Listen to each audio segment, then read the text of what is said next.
नमस्कार। हमारी आज की कहानी है मेरी पहली मोहब्बत। मेरा नाम काव्या है। उम्र 18 बरस। मैं उत्तराखंड के एक छोटे से गांव कमोला में रहती हूँ। हमारा गांव बहुत बड़ा तो नहीं, पर इतना जरूर है कि हर घर की कहानी, हर गली की बात और हर दिल का हाल हवा तक को पता चल जाता है। मैं पक्की गांव की लड़की हूँ।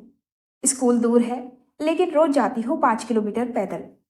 रास्ते में ईख के खेत हैं, आम के बाग हैं और वो पोखर जिसमें अक्सर मैं अपनी परछाई देखती हूँ और सोचा करती हूँ, क्या मेरी भी कोई कहानी होगी। हमारे घर में मैं, माँ, बाबा और मेरी छोटी बहन पिंकी रहते हैं।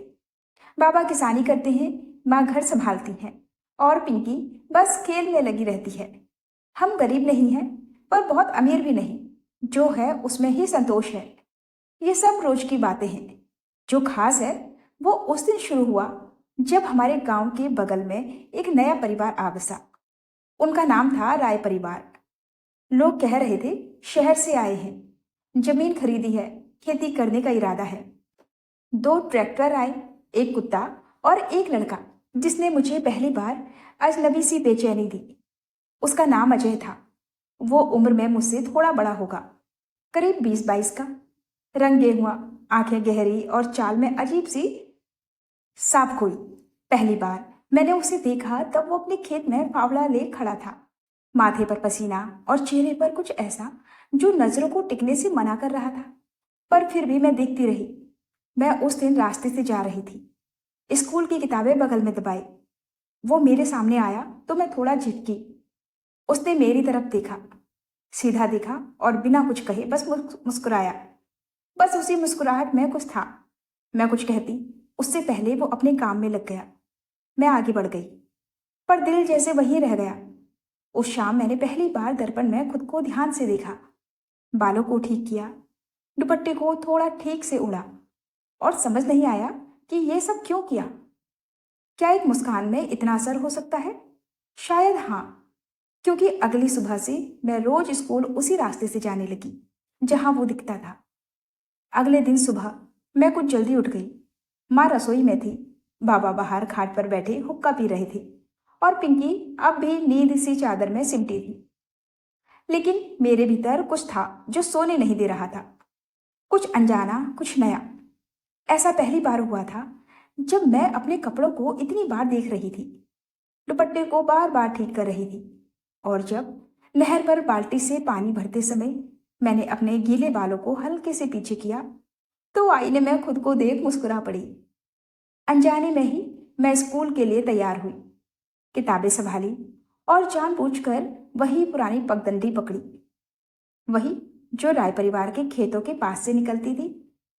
खेत अभी सुबह की धूप में चमक रहे थे, धूल हल्की हल्की उड़ रही थी, और वो अजय आज वही आम के पेड़ के नीचे बैठा था, कुछ कागजों में उलझा हुआ। उसके पास एक रेडियो भी रखा था जिससे हल्की सी पुरानी फिल्मी धुन बज रही थी। मैं पास से गुजरी तो उसने अचानक नजर उठाई। हमारी निगाहें टकराई। इस बार वो कुछ बोला। हर रोज इसी वक्त स्कूल जाती हो? उसकी आवाज धीमी थी पर साफ। मैं ठिठक गई। दिल की धड़कन जैसे पल भर को तेज हो गई। मैंने हल्के से सिर हिलाया। हाँ, अच्छा है, रास्ता अच्छा है, खेतों के बीच से हवा ठंडी लगती होगी। मैंने बस मुस्कुराकर हामी भर दी और फिर कुछ पल खामोश ही रही। वो फिर बोला, मैं पहली बार गांव में रह रहा हूँ। शहर से अलग है, पर अच्छा लगता है। लोग सीधे हैं और साफ दिल के। मैंने उसकी आंखों में देखा, वहां कोई बनावट नहीं थी, बस एक सीधा सच्चा भाव। मैं कुछ कहती उससे पहले पीछे से माँ की आवाज गूंज उठी, काव्या, जल्दी कर, देर हो जाएगी। मैं हड़बड़ा गई। मुझे जाना है कहकर मैं चल दी, पर उस दिन स्कूल की किताबों में कुछ भी समझ नहीं आया।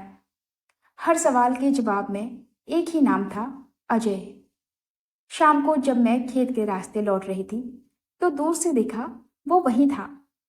इस बार उसने हाथ हिलाकर मुझे नमस्ते कहा। मैंने भी हल्के से सिर झुका दिया, और उस पल एक एहसास मेरे भीतर उभर आया। शायद ये शुरुआत है, कोई आम सी शुरुआत नहीं, बल्कि मेरी जिंदगी की सबसे अपनी, सबसे दिल से जुड़ी शुरुआत। उसी रात जब सब सो गए, मैं खिड़की के पास चुपचाप बैठी रही। बाहर रात थी और भीतर कुछ उजाला सा। मन खुद से पूछ रहा था, क्या ये वही है जिसे लोग पहला प्यार कहते हैं? और शायद हाँ, क्योंकि अब मैं सिर्फ स्कूल नहीं जाती थी, अब मैं उसकी एक झलक पाने जाती थी। अगले कुछ दिन जैसे सपनों में बीते। हर सुबह मैं जल्दी उठ जाती, बालों में माँ के दिए हुए चंपा के फूल लगाती और वही हल्का गुलाबी सूट पहनती जिसमें मुझे सबसे ज्यादा अच्छा लगता था। पगडंडी वही थी, खेत वही थे, धूप भी वही थी, लेकिन अब दिल में एक उम्मीद सी हर रोज जागती थी। क्या आज वो फिर मिलेगा? क्या आज फिर वो कुछ बोलेगा? अजय अब रोज मिलता था। कभी आम के पेड़ के नीचे बैठा, कभी नहर पर पानी भरते हुए, तो कभी खेत की मेड़ पर खड़ा। और सबसे खास बात, उसकी आंखों में अब अजनबीपन नहीं था। अब उसमें एक पहचान थी, जैसे मैं उसके लिए कोई अनजाने राह नहीं, बल्कि रोज की आदत बन चुकी थी। एक दिन जब मैं लौट रही थी, उसने धीमी आवाज में पूछा, तुम्हारा नाम क्या है? मैं थोड़ा सा कुचाई पर जवाब दिया, काव्या। उसने फिर दोहराया, धीरे धीरे, काव्या बहुत सुंदर नाम है। मुझे नहीं पता क्यों, पर उस दिन पहली बार कोई लड़के की जुबान से अपना नाम सुनकर मैं अंदर तक हिल गई, जैसे किसी ने मेरा नाम नहीं, मेरी आत्मा को छू लिया हो। अब वो बातें छोटी छोटी सी होती थी। आज स्कूल में क्या पढ़ा, गांव में कौन कौन दोस्त हैं, भूख लगी होगी, माँ ने क्या बनाया। लेकिन उन सवालों में एक अलग किस्म की गर्मी होती थी, एक अपनापन जो पहले कभी किसी के साथ महसूस नहीं हुआ। एक शाम जब बारिश हो रही थी और पूरा गांव कीचड़ में सिसक रहा था, मैं स्कूल से लौटते वक्त बुरी तरह भीग गई। मेरी किताबें भीग चुकी थीं और चप्पल कीचड़ में धंस गई थी। तभी एक छाता मेरे ऊपर आ गया। मैं चौंकी, देखा अजय था। उसने कुछ नहीं कहा, बस छाता मेरे सिर पर तान दिया और धीरे से बोला, आओ चलो घर छोड़ देता हूं। मैं एक पल को रुकी, फिर उसकी चाल के साथ कदम मिलाते हुए चल दी। रास्ता चुप था, पर वो चुप्पी बहुत कुछ कह रही थी। हमारे कंधों की दूरी उतनी ही थी जितनी होनी चाहिए, पर दिल जैसे बहुत पास आ गए थे। जब घर के बाहर पहुंचे तो उसने बस इतना कहा, कल अगर बारिश हो तो अकेले मत निकलना, मैं छाता लेकर खड़ा रहूंगा। और बिना कुछ कहे मुड़कर चला गया। मैं उसे जाते हुए देखती रही। मन में कुछ भी स्पष्ट नहीं था, लेकिन दिल वो हर शब्द को दोहराता रहा। उसी रात मैं छत पर लेटी थी, आसमान देख रही थी। तारे वैसे ही टिमटिमा रहे थे जैसे बचपन से दिखती आई थी, लेकिन पहली बार उनकी रोशनी कुछ और लग रही थी, जैसे उन पर उसका नाम लिखा हो। अगले दिन सुबह कुछ अलग थी। आसमान में बादल अब भी छाए हुए थे, लेकिन मेरे अंदर जैसे कोई धूप सी खिल रही थी। नींद से उठते ही सबसे पहले ख्याल उसी का आया, अजय का। उसकी वो बात, कल अगर बारिश हो तो अकेले मत निकलना, जैसे मन में बार बार किसी मीठे गीत की तरह गूंज रही थी। मैंने खुद को आईने में देखा। आंखों में एक अजीब सी चमक थी जो पहले कभी नहीं देखी थी। माँ ने टोका भी, आज बड़ी देर से तैयार हो रही है, कोई खास बात है क्या? मैंने झूठ मूठ मुस्कुराते हुए कहा, नहीं माँ, बस यूं ही। पर दिल जानता था बात यूं ही नहीं थी। मैं रोज की तरह किताबें बगल में दबा उस पगडंडी से चल दी।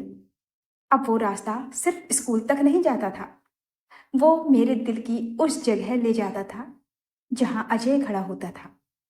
पर आज वो नहीं था। खेत खाली थे, आम का पेड़ सूना था और नहर पर बस खामोशी थी। एक पल को जैसे सब थम गया। मैंने खुद को समझाया, शायद काम में होगा या कहीं और गया होगा, लेकिन दिल वो ना मानने वाला था। वो बेचैन हुआ, बार बार पीछे मुड़ा। हर कदम पर जैसे उसकी तलाश करता रहा। दिन जैसे तैसे बीता। स्कूल की घंटियां बजती रही, अध्यापक पढ़ाते रहे, सहेलियां हंसती चिढ़ाती रहीं, पर मेरी नजरें और मन किसी और को ढूंढते रहे। शाम को लौटते वक्त मन बुझा बुझा सा था। मैं उसी पगडंडी पर जा रही थी, लेकिन इस बार कदम भारी थी, जैसे कोई उम्मीद साथ नहीं चल रही हो। तभी खेत की मेड़ के पास किसी की आवाज आई, काव्या। मैं जैसे वहीं जम गई। धीरे से पीछे मुड़ी। वो था अजय। हाथ में पानी की बोतल, गले में गमछा और चेहरे पर हल्की मुस्कान। माफ करना, आज खेत के पीछे वाले हिस्से में काम कर रहा था, दिख नहीं पाया। मैं चुप थी, लेकिन आंखों में जो राहत थी वो शायद शब्दों से ज्यादा बोल रही थी। उसने पास आकर पूछा, नाराज हो गया? मैंने सिर हिलाया, नहीं। फिर उसने हौले से कहा, तुम आई थी, बस यही काफी है। उसके इस वाक्य ने मुझे जैसे भिगो दिया। ये बात कोई और नहीं कह सकता था, बस वही जो दिल से कहे और जिससे दिल लग जाए। हम कुछ दूर तक साथ साथ चले। अब वो पुरानी झिझक धीरे धीरे कम हो रही थी। बातें हो रही थीं, छोटी छोटी मगर दिल से। उसने बताया कि शहर में पढ़ाई करता था, लेकिन अब खेती सीखना चाहता है। कहा, शहर में भीड़ थी पर मन नहीं था। यहाँ गांव की मिट्टी में कुछ और ही सुकून है। मैंने उससे पूछा, तो क्या तुम यहीं रहोगे अब? उसने मेरी तरफ देखा गहराई से और कहा, अगर कोई चाहने वाला यहीं मिल जाए तो क्यों ना रहूं। मेरे कदम रुक गए। दिल जोर से धड़क उठा। मैंने कुछ नहीं कहा, बस नजरें झुका ली। वो मुस्कुराया और बोला, तुम्हारे चेहरे पर हर बात साफ दिखती है काव्या, बस बोलने की जरूरत नहीं। उस शाम हम बगैर ज्यादा बोले एक दूसरे को बहुत कुछ कह गए। जब मैं घर पहुंची, माँ ने देखा कि मेरी आंखों में कुछ अलग है। बोली, आज बहुत शांत लग रही है, सब ठीक तो है ना? मैंने कहा, सब बहुत अच्छा है माँ। पर अंदर से मैं जानती थी ये सब अब पहले जैसा नहीं रहने वाला।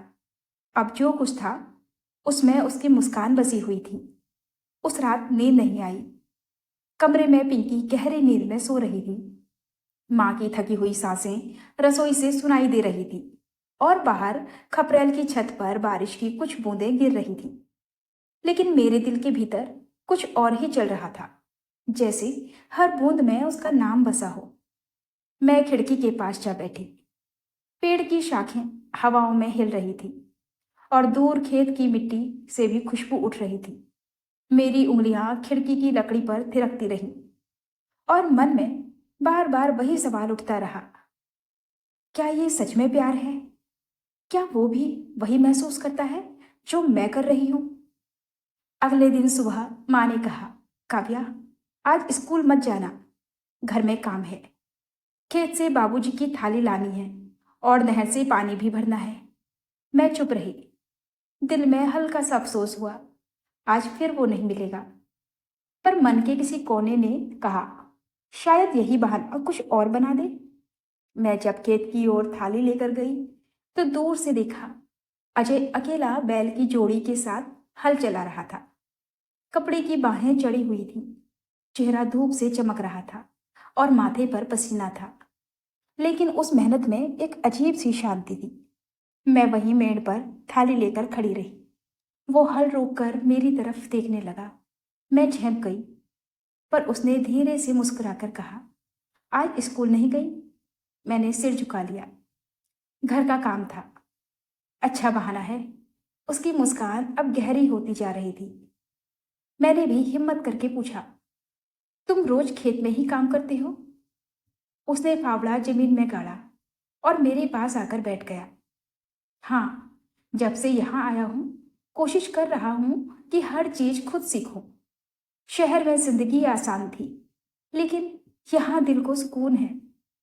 फिर उसने एक पल चुप रहकर कहा, और अब यहाँ एक वजह और भी है। मेरी सांसें जैसे थम गईं। मैंने उसकी तरफ देखा। उसकी आंखें सीधी ही मेरी आंखों में थी, साफ, सच्ची और बिल्कुल स्थिर। मैं नहीं जानता ये क्या है काव्या, लेकिन जब तुम पास होती हो तो सब आसान लगता है। जैसे धूप कम तेज लगती है, हवा ठंडी हो जाती है और दिन जल्दी बीत जाता है। मुझे नहीं पता उस वक्त क्या हुआ। दिल की धड़कनें जैसे पूरे शरीर में दौड़ रही थी। मैं कुछ भी नहीं बोल पाई, बस थाली को कसकर पकड़े रही, जैसे वो थाली नहीं, मेरा डर हो, मेरी हिचक। वो थोड़ा और करीब आया, लेकिन दूरी बनी रही। उसने हौले से कहा, अगर तुम्हें अच्छा ना लगे तो माफ करना, लेकिन मैं तुम्हें रोज देखना चाहता हूँ, रोज बात करना चाहता हूँ। क्या ये गुनाह है? मैंने पहली बार उसकी आंखों में झांका और वहां डर नहीं था, लालच नहीं था, बस एक उम्मीद थी, सच्ची और मासूम। मैंने कुछ नहीं कहा, सिर्फ धीरे से थाली जमीन पर रखी और उसकी तरफ देखा। बस एक नजर, जो इजहार से कहीं ज्यादा कह गई। उसने वो नजर पढ़ ली। उसकी मुस्कान अब और भी शांत थी, जैसे बरसों से जिसे वो ढूंढ रहा था उसे मिल गया हो। हम दोनों वहीं बैठे रहे, खामोश, लेकिन भीतर ही भीतर जैसे पूरी दुनिया एक दूसरे को सौंप रहे थे। उस दिन मुझे समझ आया, प्यार कहने से नहीं होता, बस किसी की आंखों में उतरने से हो जाता है। उस दिन के बाद जैसे वक्त रुक गया था। मैं और अजय अब रोज नहीं मिलते थे, लेकिन जब भी नजरें टकराती, वो सब कह जाती थी जो शब्द नहीं कह पाए थे। गांव की पगडंडियां पर अब हमारे पांव नहीं चलते थे, हमारे दिल चल रहे थे, एक दूसरे की ओर, हर लम्हा, हर सांस। पर गांव गांव होता है, वहां दीवारों के भी कान होते हैं। एक दिन माँ ने मुझे रसोई में बुलाया। उसका चेहरा गंभीर था। काव्या, उसने कहा, गांव में बातें उड़ती हैं। लोग कह रहे हैं तू खेतों में ज्यादा जाने लगी है, किसी लड़के से बात करती है। ये गांव है बेटी, शहर नहीं। यहाँ लड़कियों के बोलने से पहले लोग हजार बातें बना लेते हैं। मेरे हाथ से बेलन छूट गया, दिल धक से रह गया। मैंने माँ की आंखों में देखा, वहां चिंता थी, गुस्सा नहीं। मैंने धीरे से कहा, माँ, वो बुरा नहीं है, वो बहुत अच्छा है। माँ ने मेरी बात नहीं काटी, बस चुपचाप मुझे देखती रही। फिर कहा, काव्या, इस गांव में औरत का नाम सिर्फ उसके बर्ताव से नहीं चलता, उसके रिश्तों से भी चलता है। अगर तुम किसी से जुड़ना चाहती हो तो ये खेल नहीं है, ये जन्म भर की बात होती है। मैं पूरी रात नहीं सोई, न आंखों में नींद थी, न दिल में चैन। अगली सुबह बिना कुछ बोले मैं खेतों की ओर निकल गई। वही आम का पेड़, वही कुआं और वही बैठा था अजय। मुझे देखते ही वो उठ खड़ा हुआ। सब ठीक है? उसने पूछा। मैंने धीरे से कहा, हमारे बीच जो भी है वो अब लोगों को दिखने लगा है। माँ जान गई है। उसने गहरी सांस ली, जैसे इस दिन का इंतजार था उसे। मैं यही चाहता था काव्या, कि अब ये रिश्ता छुपा ना रहे। मैं तुम्हारे घर जाना चाहता हूँ, तुम्हारे बाबूजी से मिलकर बात करना चाहता हूँ। मैं चौंक गई। गांव के लड़के आमतौर पर इस तरह हिम्मत नहीं करते, पर वो शहर से था, पर मन उसका बिल्कुल देसी था, सच्चा, साफ। शाम को जब वो मेरे बाबूजी के सामने बैठा तो बिल्कुल सीधे और साफ शब्दों में कहा, मैं काव्या से शादी करना चाहता हूँ। मुझे उससे मोहब्बत है और मैं चाहता हूँ कि वो मेरी जिंदगी का हिस्सा बने, इज्जत के साथ। बाबूजी ने पहले उसे ऊपर से नीचे तक देखा, फिर उसकी आंखों में देखा और फिर मेरी तरफ देखा। कुछ पल खामोशी रही। फिर बाबूजी बोले, मिट्टी को समझने वाले लोग ही इंसान को समझते हैं। तू खेत में काम करता है, पसीना बहाता है और अपनी बात सीधी कहता है। अगर मेरी बेटी राजी है तो मैं भी राजी हूं। मेरी आंखों में आंसू थे, खुशी के, भरोसे के। गांव भर में कुछ दिन बातें चली, लेकिन जब शादी हुई, सादगी से, मंदिर में, माँ बाबूजी की रजामंदी से, तो वही लोग जो बातें कर रहे थे आज मंगल गीत गा रहे थे। आज मैं वही काव्या हूं, लेकिन अब अजय की पत्नी भी।